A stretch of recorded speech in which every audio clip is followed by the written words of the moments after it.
وعلیکم السلام ورحمۃ اللہ وبرکاتہ۔ یہ لکھتے ہیں کہ بندے نے نیت کی وطر کی اور دوسری رکعت میں کھڑا ہو گیا غلطی سے، اب وہ دوسری میں بیٹھے گا یا تیسری میں وطر کی دعا پڑھے اور سلام پھیرے؟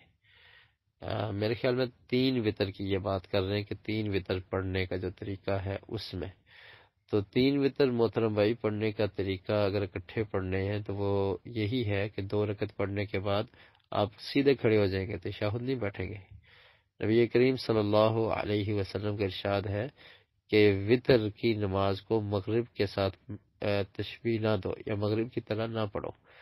تو مغرب کی نماز جب 3 رکعت پڑھی جاتی ہیں تو 2 کے بعد تشہد ہوتا ہے، جبکہ وطر میں یہ تشہد نہیں ہے۔ اگر آپ نے 3 رکعت پڑھی ہیں تو 2 پڑھنے کے بعد تیسری میں بھی آپ بغیر تشہد بیٹھے سیدھے کھڑے ہو جائیں گے اور پھر تیسری رکعت پڑھیں گے اور اس میں قنوت بھی کریں گے، دعائے قنوت پڑھیں گے اور اس طرح آپ کے وطر مکمل ہو جائیں گے۔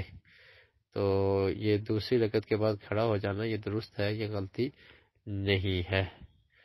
تو دوسری میں بیٹھیں گے نہیں اور تیسری میں دعا بھی پڑھنی ہے اور اس کے بعد وطر کی دعا یعنی جسے دعائے قنوت کہتے ہیں وہ بھی پڑھنی ہے اور پھر تیسری رکعت کو مکمل کر کے سلام پھیر دیں گے۔ تو اس طرح یہ وطر پڑھنے کا طریقہ درست ہے۔